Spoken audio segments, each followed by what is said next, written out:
मेरे पास जो खबर है, चार जजेस जो नॉमिनेट किए गए, उसमें मुशीर आलम साहब हो गए, उसमें मकबूल बाकर साहब हो गए, जस्टिस मियां खेल हो गए और जस्टिस सरदार तारिक मसूद हो गए। मेरे पास खबर तो अभी तक जो है वो जस्टिस मुशीर आलम साहब के हवाले से है और उनका तो लेटर भी सामने आ गया है। लेटर में उन्होंने सोशल मीडिया की तो बात नहीं की, लेकिन गालिबन किसी सहाफ़ी के कॉल को रिस्पॉन्ड करते हुए उनकी जानब से कहा गया कि सोशल मीडिया पे जो सब कुछ चल रहा है, उसकी वजह से कौन जो है वो ये मनसब एड हॉक जज का जो है एक्सेप्ट करेगा। और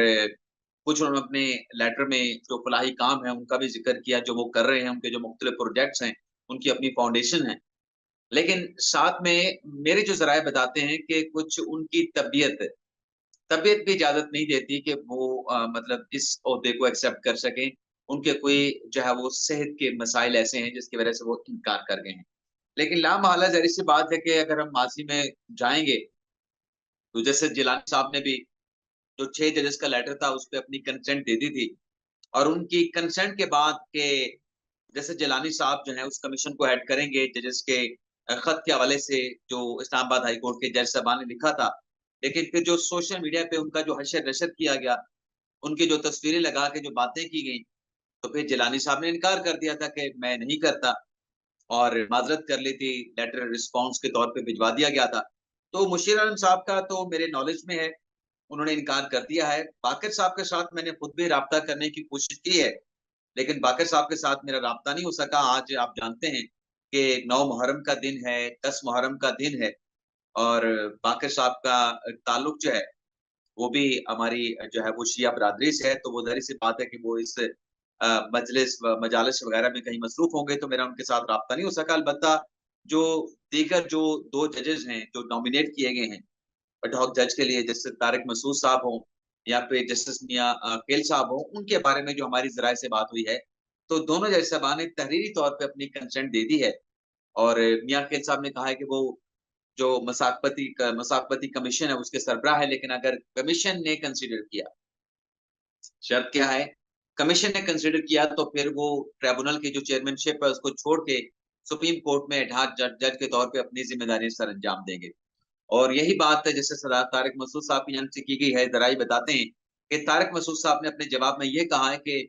अपने इदारे की खिदमत करने का अगर उन्हें उन्हें मौका मिलता है, तो वो अपनी खिदमात ज़रूर अपने इदारे को देंगे ताकि लोगों को इंसाफ की फराहमी में अगर कोई आसानी मिलती है उनके बतौर एड हॉक जज के तौर पे, तो वो ओहदा कबूल करने के लिए तैयार है। ये बताइए इमरान के कंसेंट ली जाती है जब पहले एड हॉक जजेस को अगर नॉमिनेट करना हो या उनको कंसिडर करना हो, उसका क्या तरीका कार है? देखें, अपना जो लेटर रात से चल रहा है इन 4 जजेस की नॉमिनेशन के हवाले से, उस लेटर को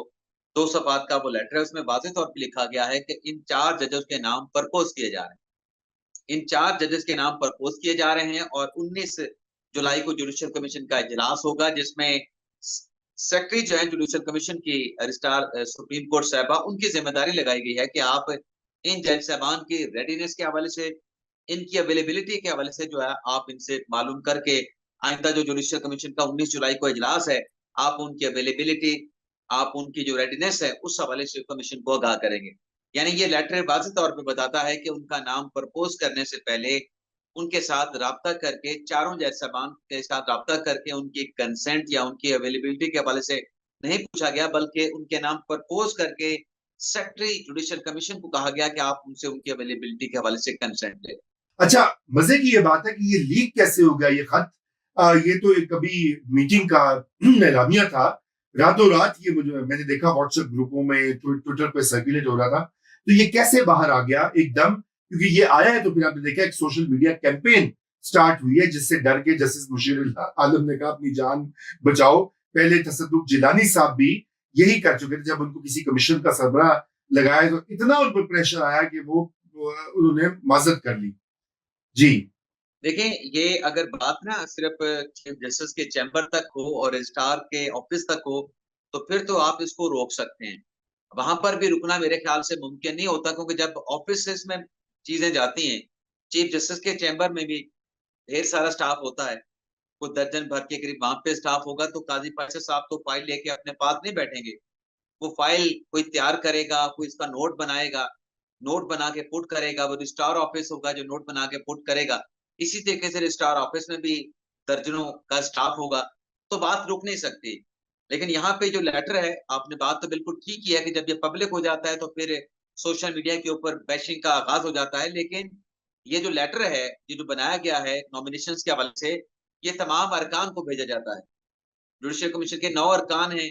5 सुप्रीम कोर्ट के हाजिर सर्विस जजेस होते हैं बशमूल chief justice of Pakistan, 1 supreme court का रिटायर्ड जज होता है, 1 वजीर कानून होता है, 1 अटॉर्नी जनरल होता है और 1 जो है पाकिस्तान बार काउंसिल का नुमाइंदा होता है।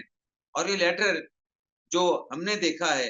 अपनी गुनाहगार आंखों से, डायरेक्ट जो है वो इन अरकान के पास नहीं जाता है, इनके स्टाफ के पास जाता है।